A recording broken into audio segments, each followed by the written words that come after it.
Welcome, everyone. So glad you're joining us for today's explainer. If you love coffee, you're probably used to the world being divided between standard tea drinkers and standard coffee drinkers. But today, we are totally skipping the generic instant coffee and those standard cafe lattes. Instead, we're going to craft a perfectly traditional, deeply aromatic cup of authentic South Indian filter coffee right in your own kitchen. So, is it actually possible for a cup of coffee to be an emotional experience? Well, absolutely. Let's dive into why this particular brew is way more than just a drink. It's a deeply therapeutic and emotional ritual.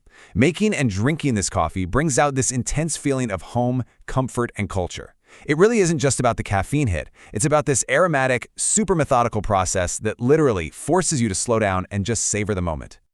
Here is our game plan for mastering this brew. We're going to cover 1. The heritage of the brew, 2. Equipment and ingredients, 3. The decoction process, 4. Preparing the hot milk, and finally, 5. The famous dabber pour and serve.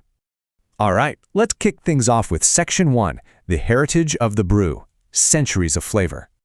If you love this drink, you've really got to thank a guy named Baba Budan. Back in the 16th century, he brought just 7 coffee beans from Yemen all the way to India.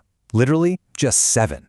But fast forward to the 17th century, coffee supply took a massive hit. So people got creative and started adding chicory root just to stretch out those precious beans. And guess what? This desperate measure actually turned into a culinary staple. The chicory added this incredible depth of flavor, and it was so good people just never stopped using it. Moving right along to Section 2, Equipment and Ingredients, the gear and the grind. Okay, take a look at this. You see that 20% slice of chicory? That completely defines the intense flavor and creaminess you get in the final cup. Now, every household kind of has their own secret ratio, but you'll usually see gritty blends of about 80% roasted coffee seeds to 20% chicory. But hey, if you want a stronger coffee punch versus a thicker, creamier body, you can totally adjust this. Go 70-30, 60-40, or even 50-50. It's completely up to you. To brew this the right way, you're going to need a very specific 4-part tabletop filter. It's got a decoction collector at the very bottom, a top sieve with these tiny holes to hold your grounds, a plunger or press to level the coffee, and a lid to trap all that precious steam in.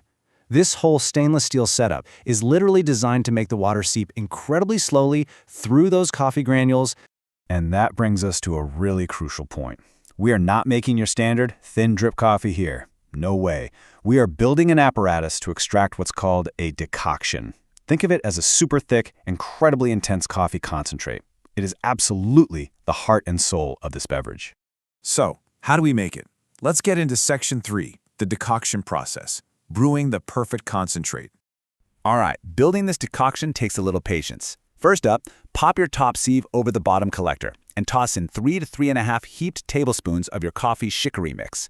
Then, take your plunger and lightly press the grounds down. Now here's a massive tip. Do not press it so hard it turns into a solid brick. You just want it nice and level so the water doesn't just shoot straight through. After that, slowly pour your boiling water over the top in batches. Slap that lid on to keep the steam in, and then you wait. Give it a full 20 minutes. Fun fact, some traditional households actually let this percolate slowly overnight so it's perfectly ready first thing in the morning. Next up, Section 4, Preparing the hot milk, scalded and sweet. While that gorgeous decoction is slowly dripping down into the bottom chamber, it's the perfect time to prep our milk.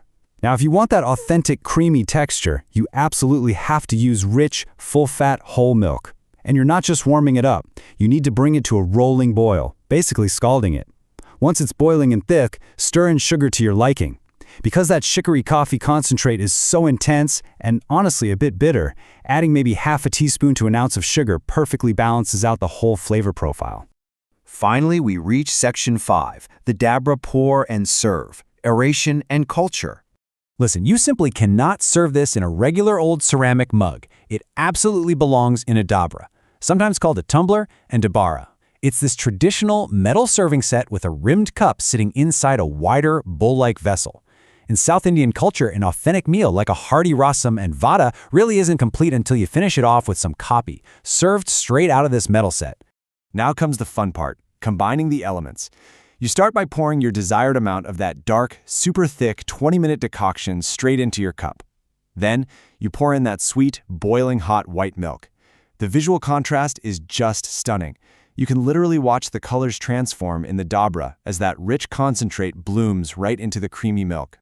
But hold on, we are not done yet. To finish it off, you get to do the traditional acrobatic pour. You take the tumbler and pour the coffee high up in the air, back and forth into that wider bottom vessel, and then back again. Now, this isn't just for show. The main goal here is to quickly cool down this boiling hot liquid to the absolute perfect drinking temperature. And actually, there is a totally brilliant secondary benefit to doing this. That exact high pouring motion actively aerates the fat in the milk. This creates that signature super thick and highly aromatic froth right on top of the coffee. Honestly, it looks amazing and it smells even better. It really is like one of our sources said, after a long day, I'd like to sit back and relax with a nice cup of filter coffee. It looks good, it smells great. At the end of the day, this whole meticulous kind of therapeutic process rewards you with this incredibly rich, comforting drink. It instantly centers you, giving you that warm feeling of home. It's an amazing ethnic tradition that for sure rivals anything you could order at a fancy international coffee shop. So, now that you know exactly how to pull a traditional decoction, scald your milk, and nail that frothy dobra pour for an authentic South Indian filter coffee, I've got to ask, what other incredible, ancient culinary secrets are hiding in your kitchen just waiting to be mastered? Keep exploring those traditions, guys. Until next time, happy brewing